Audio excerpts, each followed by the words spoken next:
Drink with James, episode 170, that is 170.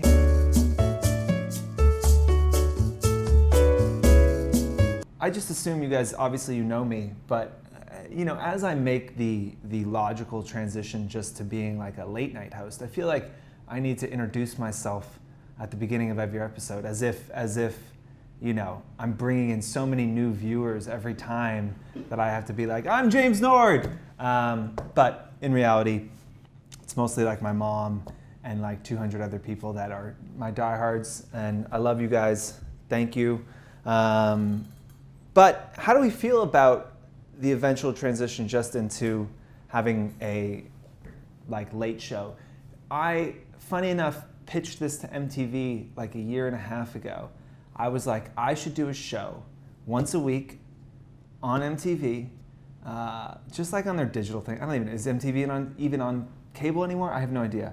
I didn't ask for much. I just asked for a web show where I would essentially do Drink with James, but like with an interview like much bigger influencers. Like obviously, if I was on MTV, I would be able to pull in whatever talent we wanted to. Look, they never really wrote back to me. So look, their loss. But if there are any television executives out there watching this, one, I congratulate your niche taste in YouTube content.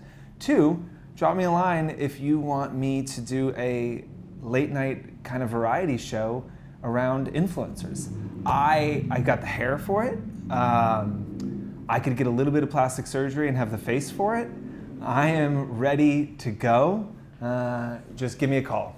Look, people, it is important to, ask for what you want. Put it out there, right? Last week I was shitting on The Secret. That's because The Secret is a total crock of shit. But here I am. I'm putting it out into the universe.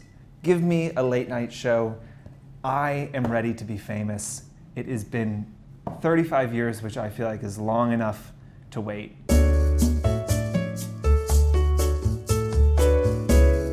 Okay, question number one. Facebook is in the news again. What do I think about the $40 million fine Facebook got for inflating video views? First of all, it's a total fucking joke. For those of you who don't have the context, Facebook just got fined $40 million, which for them is like literally probably their cereal budget for their staff every year. So it's nothing. They got fined $40 million for inflating video views. Here is why that is such a sad, depressing story that I think isn't getting enough play, and that the fine is not nearly high enough for what happened. Facebook knowingly inflated the number of views their videos were getting. So they had it so that if you watched a video for 3 seconds, which is essentially just scrolling over it, it would count as a view. And that seems innocuous enough. The problem is that once they launched native video, the views that brands were getting, people were getting, were absolutely staggering. I saw this guy who is the head of video content for Vox talking about it, and he was saying they were consistently getting videos that were getting 100 million views. I don't really know what hugely viral videos on YouTube do, but 100 million views is staggering. And Vox, not known for incredibly viral video, was getting consistently being able to pull in over 100 million views. And so what happened was all of these companies shifted their strategy to Facebook video. I'm sure if you all follow digital marketing news, you heard this idea of a pivot to video. You know how all these new news organizations were pivoting to video? This was 100% driven by Facebook native video. Facebook was pushing people hard to invest in their platform. They were, co-branding videos with people. They were putting money behind this. They were actively courting brands. And for a lot of news organizations that were already on the brink of destruction, they invested huge amounts of money into teams, into studios, and pulled resources away from editorial, pulled resources away from their own website, and went 100% in on Facebook native video. when months later it turned out to all be a lie, and Facebook came out and said, oh, so sorry, yeah, we are completely inflating video views. Those videos that were getting 100 million, the guy from Vox was like, we were lucky if we could break 1 million now. And so these entire teams that they had built, all of a sudden, like that, it just wasn't a viable business. And it completely destroyed a lot of companies. I think it's a big reason MIC, that news organization, they recently shut down.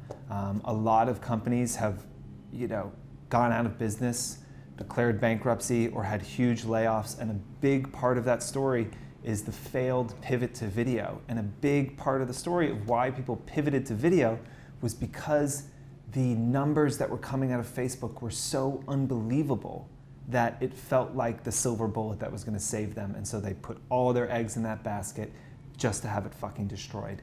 And Facebook kind of plays dumb a little, says, oh, it was a mistake, we didn't mean to. And when, we caught the bug, a few months in, we changed it. But I think it speaks to a darker and scarier side of the platform. And it's something that we've talked about with like IGTV. I know that like YouTubers have been frustrated with the views that they're getting on YouTube, and then they started posting to IGTV and they were seeing much higher views. And I talked to YouTubers and they're like, we're thinking about leaving YouTube and going to IGTV. And I was like, do not do that. That is a terrible, terrible idea, because I can almost guarantee the only reason that you're getting these high view counts on IGTV is because the way they count a view is substantially different than Facebook's. That turned out to be the case. IGTV, you had to do 5 or 10 seconds for a view. Facebook, you got to do 30 seconds. These things really, really matter. A lot of people don't make it past the 15-second mark on a video. They make it past the 5 or 10-second mark, and that is not a view. But influencers are seeing that, and they're chasing, you're so focused on chasing growth and chasing those numbers that you might follow that to a place that doesn't really make sense to you. I was just trying to look up what TikTok counts as a view. In my very quick search, I couldn't find it, but when you see these insane numbers coming out of a platform, it's important to make sure that we are judging it accordingly, and we're making sure that we have an even way to judge these platforms to see how effective they are, because you don't want to put your, no matter what, you need to diversify. You don't want to put all your eggs in one basket, but you can't just blindly trust what these platforms are telling you, because they are there not to make the world a better place, not to make you money, not to make you feel warm and fuzzy. They're there to deliver value for their shareholders. Facebook is one of the best companies in the history of mankind to do that thing, to provide value to their shareholders. That is the one and only driving force of their business. If you need proof of that, look no further than the fact that they're allowing politicians to run ads with lies in them. Something you could never do on cable, you could never do in a newspaper. Facebook just says, fuck it, we don't care. Run an ad with a lie.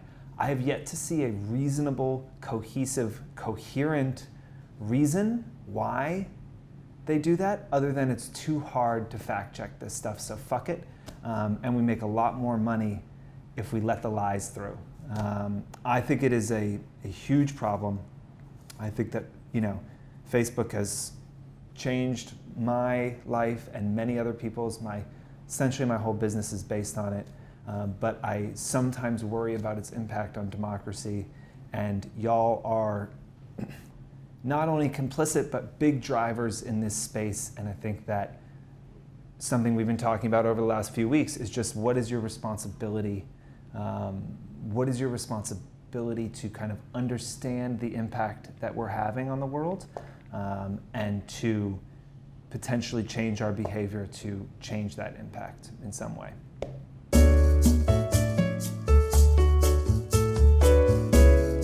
Question number 2 is a little less esoteric and heady. What should the influencer-agent relationship look like? One, I think people say agent when they're really either talking about agent or manager. That is two different things. An agent should be someone out there bringing you deals. I think that if you have an agent, at least year one, at least 20% of the deals you close should come from them, not you. I think that should move toward 50% potentially as your relationship with them progresses. An agent, you should be able to tell, in the next year, I want to work with Nike, I want to work with the Four Seasons, I want to work with Apple. And that person should go out and make that happen. If you're not ready for that, they should tell you what you need to do to get ready for that. An agent is out there as your agent. Like, if you just think about the word, they are like an extension of you out there trying to grow your business, trying to bring you more deals, bring you more attention, opportunities, etc. A manager, in my mind, is more taking inbound requests, trying to negotiate up for you, trying to get you a little bit of money, helping to manage your inbox, helping to manage your brand deals, etc., etc. Unfortunately, I think both manager and agent take the 20% out of your, out of what you make. I am shocked that influencers give 20% of their money away for someone to check their fucking email. Truly, I don't understand it. I understand being bad at it, but I don't understand giving 20% away with no cap. If you bring in a $200,000 deal, you're going to give them $40,000 to answer your email and negotiate that. Like, we are not negotiating major motion picture deals, right? With licensing and, action figures.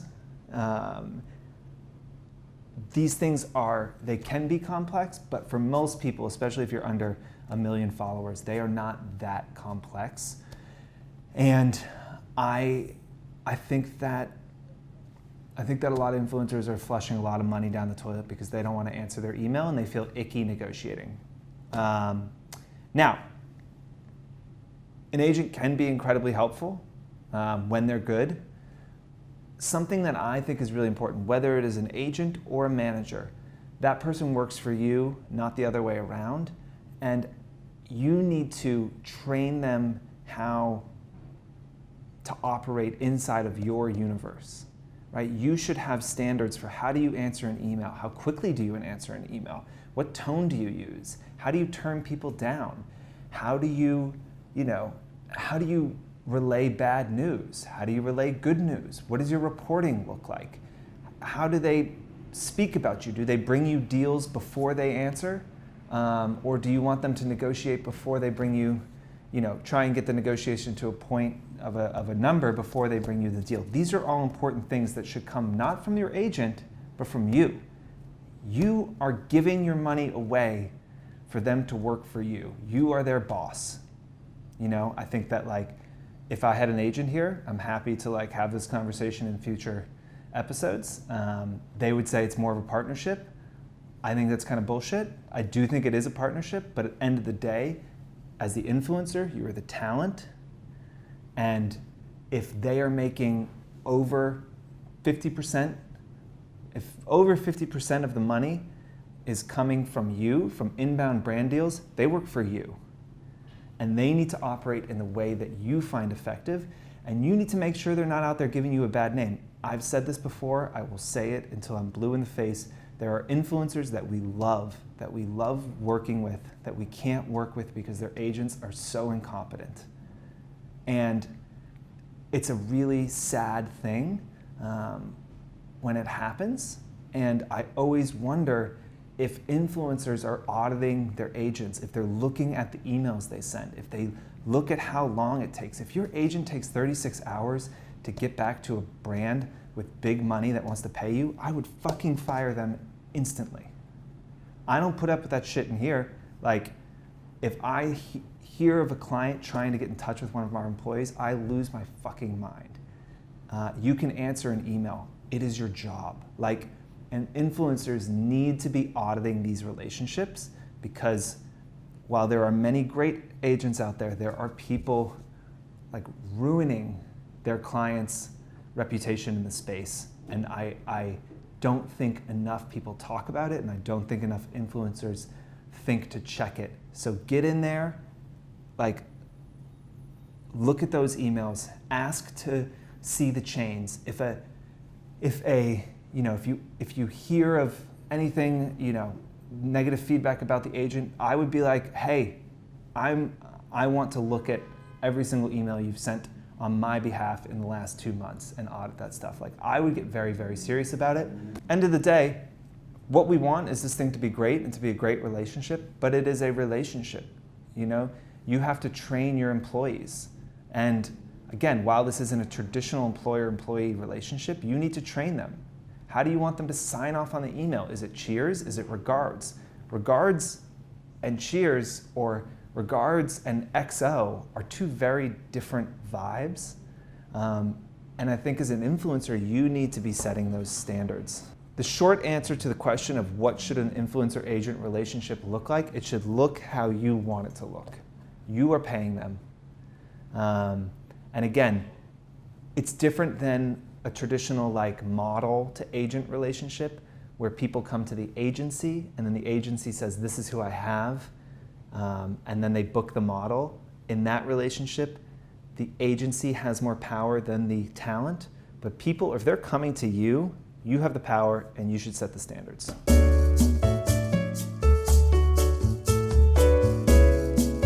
Question number 3, what are some of the biggest pitfalls of travel or destination influencers?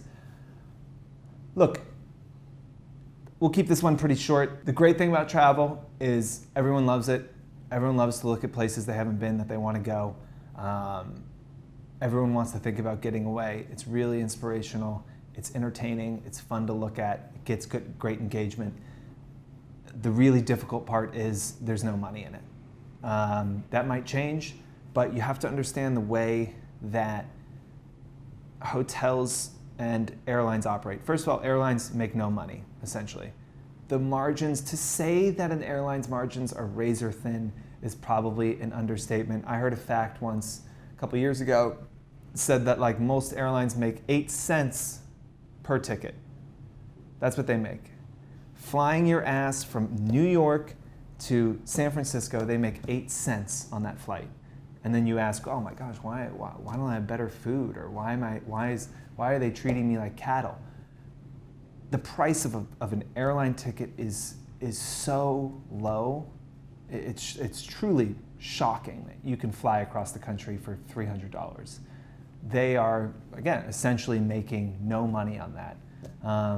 So airlines don't have the massive advertising budgets that, well, let's look at fragrance, right? So if on a $200 ticket, an airline makes 8 cents, on a $200 bottle of perfume, that brand probably makes $180, $185. So who do you think has more money to advertise? The fragrance, right? This is why beauty companies vastly outspend fashion companies in this space, because the margins are shockingly good. So they have so much money to spend on advertising. Airlines don't, hotels don't. These things have become commoditized, and as they became commoditized, the biggest factor in driving bookings and sales is price, and they're all competing on price. And so they just can't play around with advertising and money in the same way. So it's going to be really hard as a travel influencer to make money because there's just not a lot of advertising dollars out there, and all the advertising dollars that do exist for travel are very, very focused on performance, on bookings, right? The Four Seasons overall might be spending money to try and build a brand, but the Four Seasons in Boston just wants you to book the hotel, right? Delta is doing things to try and make you think about it as a different airline, but what are they focused on next week is making sure that their planes are full. So there's just not the same brand-driven advertising spend that exists in other markets, because to do that, they'd probably have to double the price of the flight, and then we'd all complain about that. So it's probably not going to happen, and I think being a travel influencer, you may live a pretty cool life, but making the kind of money that a beauty influencer makes is, I would say, will never happen, ever. So too long, didn't listen. Biggest pitfall of being a travel influencer, you're probably never going to make a lot of money. Anyway, that is the show. Because I know you're very interested, am going to get a haircut. So goodbye.